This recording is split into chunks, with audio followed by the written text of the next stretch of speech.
Hey guys, Mr. Kyle, Myers Mathematics, and let's just jump right into it. So today I want to talk about what to ask your teacher before a test. So I have 12 questions in mind, 12 things that you need to ask your teacher before the test. Kind of like the 12 days of Christmas, counting all the way down to the partridge in the pear tree. And without further ado, let's go ahead and start with number one. So number one question to ask, not in any particular order, by the way, is there a formula sheet? You need to know if there is one. If there's not a formula sheet, then you're on your own. You've got to memorize all the formulas that there are. You have to know how to use them, all that kind of stuff. If there is a formula sheet, then the next question is, well, what's on the formula sheet? All right, so it's really important to know what is going to be on the formula sheet, and that way you know what isn't. So actually, I would ask these three as three separate questions. So this is actually 1, 2, and 3. Number 1, is there a formula sheet? Number 2, what's on it? And then number 3, which is just as good of a question as number 2, what isn't on the formula sheet? And your teacher actually might not know what the answer to this question is right off the bat, so they might have to get back to you if you're emailing your teacher this, because we're all online. Then it might be a while before they get back to you, because they'll be like, well, that's a good question. What isn't on the formula sheet? Like what do they need to know in order to do well on their test? So it'll get them thinking. They'll be like, okay, well, this is something that they'll need to know. And then they'll be able to help you out in that way, most likely. And then if not, then reach out to me, myersmathematics.com, and I'll help you out. I'll help you figure out what formulas will not be on the formula sheet and which ones you probably need to just know, help you memorize them, set up some Quizlet decks and things like that so that you can memorize those formulas. So that's moving on to number 4 now. 1, 2, and 3 all have to do with the formula sheet. Number 4, how much of the test is multiple choice? It's good to know how much of it is multiple choice, because then it helps you to plan,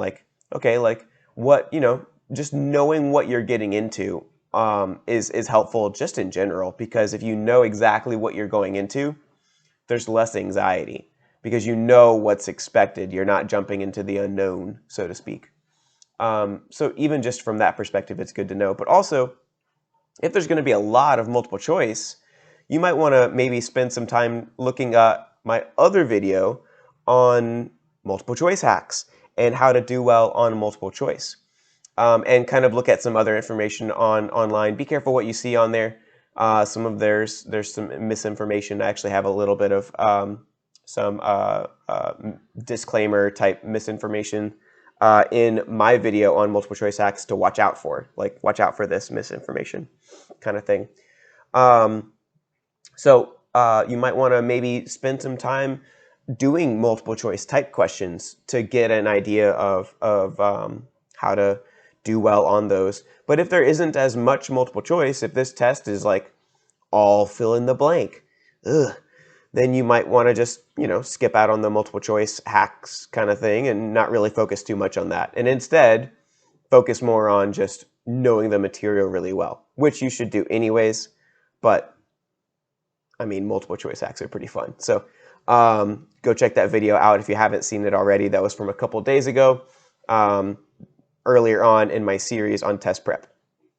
So number 5, and probably the longest one that I have listed on here, is how much of the test is other kinds of responses. So there's multiple select, which is really, really similar to like a multiple choice, but it's like, you could have A, B, C, and D, but then it could be A and C or A and B or something like that. So multiple select, a little bit more challenging than just multiple choice, because then, your chances of guessing the right answer, are severely depleted. So you have to watch out for other kinds of things like that. Drag and drop, fill in the blank, equation editors, there's all kinds of things like that. So check out, you just want to know what you're getting yourself into, like I was talking about earlier. Just knowing what kind of responses are out there is going to be helpful. And then the next question, and actually these next two, number 6 and 7, are the ones that I probably was asked the most as a teacher, especially after like saying how many and how much and things like that, and saying it and then having to repeat the days. But number 6 and number 7, brought to you by my days as a teacher. How many questions are there and how long do I have? So they are good questions, though, especially for assessments like the SAT. You want to know how much time you have on the SAT. Currently, as of, me putting out this video now in 2020, there are 20 questions on the non-calculator portion, and then 38 on the calculator portion. And you have 25 minutes and 55 minutes, I want to say, respectively, for non-calculator and calculator. And then for other tests, it's going to be a little different. ACT is a little different. I think it's 60 and 60. But so you just want to find out. You want to know how many questions are there and how long do I have? Because what you can do basically is you can take the amount of questions and how long you have and figure out how much time do I have on each question. So in order to do that, you would take the amount of time that you have in minutes and divide by how many questions you have. Little trick. Just take the number of minutes that you have, divide by how many questions you have, and that'll give you how many minutes you have per question on average. So at the beginning of the test, if the test is structured to where it's a little easier towards the beginning, a little harder later on, like it is on the SAT, then you might want to kind of pace back a little bit. Like if you have a minute per question on average, you might want to solve the first, third of the questions or so in like probably no more than 45 seconds or so. Like really, like a minute would be pushing it. Whereas about, halfway through the test, maybe a minute would be just fine. And then towards the end of the test, if you need to spend a minute 30 on problems, then that's probably fine. Not counting the ones that you skip, because obviously if you're stuck, you're stuck. You don't want to waste your time. So, start, come back to it. And all of that is in my previous video as well. I go into detail about those things. So go check that out. Question number 8. Can I have a calculator? It's a pretty good question to know, right? If it's a test that you don't know as much about, then you might not know if you can use a calculator or not. Or if you're just curious, maybe it's readily available information, but you just don't know yet. I would find out if you can use one. And then the next question goes along with it. What kind of calculator can I use? This one is super, super important because it turns out you can use a graphing calculator. To my knowledge, this is, several of my students have done this. They have a graphing calculator and they use it on the SAT. Now, they don't allow certain graphing calculators. Like I don't think they allow like TI Inspires or anything like super, super fancy. But I think TI 83s and 84s are fine. I don't know about 89s. But you can do a lot with an 84 or even an 83. And I don't know exactly what the difference is in functionality, but you can graph things. You can have equations solved. You can actually solve a system of equations with a graphing calculator. You can do all kinds of things. And you don't have to have it in a special program or anything. It's all just comes standard on the calculator. So if you don't already have one and you can invest in one, I would highly recommend it for a test that you could use one on, because those guys are going to be kind of your secret weapon, because there's a lot of little things you can do with graphing calculators that you couldn't do with others, with even a scientific or something like that. And then also as another side note here, if you are using a particular calculator, like let's say on the SAT. Let's say you want to use a TI 84 and you have a TI 84, but you haven't been using it in just your day-to-day practice. Let's say you have a schedule set up where you use it on calculator questions, but you've just been using some, TI 30XA or some other little scientific calculator because you're like, oh, this is fine. I don't need to, waste the batteries on the 84. Don't do that. You want to use the calculator you're going to use on the test when you practice. You want your practices to be as much like the actual test as possible. Now, not when you're first starting. You want to kind of ease into it. You don't want to, cold turkey. It can be a little daunting maybe, especially if you have trouble with test anxiety. You want to kind of ease into, the fact that you're being timed and that sort of thing. But you want to try to use the calculator now for practice that you're going to be using on the test. So, little side note, but important one to mention there. Question number 10. Can I bring food or drink? And a secondary question that goes along with 10, if so, what kind? So it's important to know what kind of, testing snacks can I have, break out the salt, sea salt seaweed. Say that 5 times fast. The sea salt seaweed, which is, one of my favorite snacks. It's really, really good. If you haven't had it, don't knock it till you've tried it. But, even if you're, I'll excuse you if you're one of those beef jerky or Slim Jim eating fanatics, everything in moderation. Have you seen the first ingredient on a Slim Jim? It's like mechanically separated. Why do they even need to tell you that it's mechanically separated? Ugh. But anyways, no matter what you have for your snack, make sure it's, we'll just say, relatively healthy. You want to try to have, the healthier the snack, the better. If you can have one or multiple. Don't go crazy and have like a full-blown meal. If you are allowed to have like, let's say, a 10-minute break, don't eat like a whole pizza or something. In fact, just stay away from pizza in between tests. Pizza is just really fattening. Anything that's heavy, any heavy foods. So, pizza, burgers, wings, fries, anything that's, put in oil, those sorts of things. Just light snacks, like a granola bar, or you could literally do seaweed. Seaweed would be a really good snack, actually. And then drinks too. Pack water.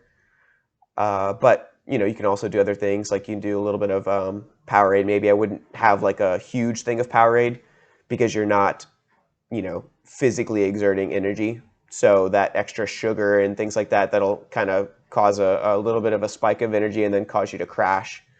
So for a really long test, you wouldn't want to do something like that. For a shorter test, it'd probably be fine.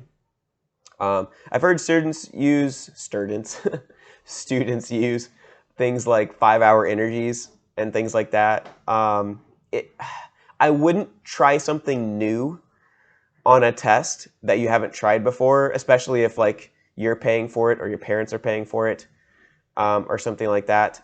If you want to try to like simulate a practice test and use something like a 5-hour energy after you've already not used it and you haven't done a lot of studying, like if you can isolate like it being effective, this 5-hour energy or whatever, like I've used them before, so I'm not completely knocking it. But if you can like really say like this is helping me, then go for it. Otherwise, I would just stick with water. You can't go wrong with water and just some healthy snacks. Pack a banana or some fruit or something. So, but if they don't let you, then you can't. Otherwise, they could forfeit or invalidate your test. So you want to watch out there. Don't go in blind there. You could always be like, oh, like it's better to ask for forgiveness than permission. But they could invalidate your test. So that would be no bueno, because then you could be like halfway through the test or all the way through the test before they're like, oh, by the way, you're not supposed to have that food, so your test is invalid. Bye. And they're like, what? And then, all the things happen. So anyways, number 11, is there a review? The answer should be yes for all of these things. For like big standardized tests like the SAT and ACT, there's like 1 million reviews. There's like 1.5 million reviews out there. Khan Academy has a good review for SAT, like a really good one, in my opinion. And then there's other places out there too. Khan Academy, I think it's really good because obviously it's free. So for it being something that's free, it's really good. And I haven't tested out others that are paid. I'll probably start doing that eventually, but I just, why when you have so many good free resources out there? But there's some stuff out there like College Board has their stuff, and Kaplan, and the dummies, SAT for Dummies probably has a book, on the SAT or something like that. So there's just all kinds of resources out there to prepare for a test. But there's a lot of really good free ones. So if you're, not wanting to spend a bunch of extra money, you can get a lot of this stuff for free. Or you can go to a bookstore and you can actually just, use the book there and just not write in it. I mean, you could do that. I would maybe support them while you're there and using their Wi-Fi and their book by buying a cookie from their cafe or something. But, it's there for you to peruse, so go for it. So all those things are available to you. Khan Academy is really good. Also, you can just Google things. Like for SAT, you can literally just Google SAT practice test and then type in a number between 1 and 10. I also talked about that in another video. Which brings us to our last question. So before I get to question number 12, let's go ahead and go through if you missed any. Number 1, is there a formula sheet? Number 2, what is on the formula sheet? Number 3, what isn't on the formula sheet? Number 4, how much of the test is multiple choice? Number 5, how much of the test is other kinds of responses, aka multiple select, drag and drop, fill in the blank, etc. Number 6, how many questions are there? Number 7, how long do I have? Number 8, can I have a calculator? Number 9, what kind of calculator can I use or have to use? Number 10, can I bring food or drink? If so, what kind? Number 11, is there a review? And number 12, will there be more of certain questions than others? So this is maybe one that you didn't think about, but in my time as a teacher, they actually allowed us to know and to tell our students about this little cool thing in geometry where we knew that I believe it was roughly 33%, roughly a third of the test was on trigonometry, the geometry EOC. So we were allowed to know that and to tell our students that roughly a third of the geometry EOC was going to be on trigonometry. And actually, because trigonometry involves sine, cosine, and tangent, and you kind of need a calculator for that, the majority of trigonometry would be on the calculator portion, which means that probably over half of the calculator portion is going to involve trigonometry of some kind. Now, this was back then, so I don't know if those stats are still going to be accurate today. They're probably still fairly accurate, but I wouldn't know for sure unless I talk to some of my teacher friends that are still in the game. But yeah, so you can know things like that, and your teacher knows things like that. Now, if they're not allowed to tell you, don't, pick on them, too much, because, if they told you, they'd be in trouble if they, found, blah, blah, blah. So if they're not allowed to tell you anymore, then, don't push the subject, because you don't want them to get in trouble. And even if you do, it's not the right thing to do. So yeah, but they probably know, and if they don't, they can probably find out. They can probably ask their department head or somebody to figure out, hey, is there a percentage breakdown out there? Like, is there more of one unit than another? And a lot of times the answer is yes, and a lot of times you can know, especially for the EOCs, for algebra and geometry.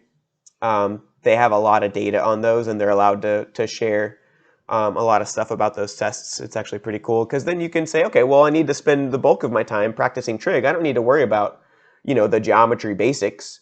I don't need to know, like, the exact word-for-word definition of a line and a line segment and an array and a circle and, what's the difference between the definition of a circle and a sphere and all this other stuff. So figure out, are there going to be more of one type of question than another kind of question?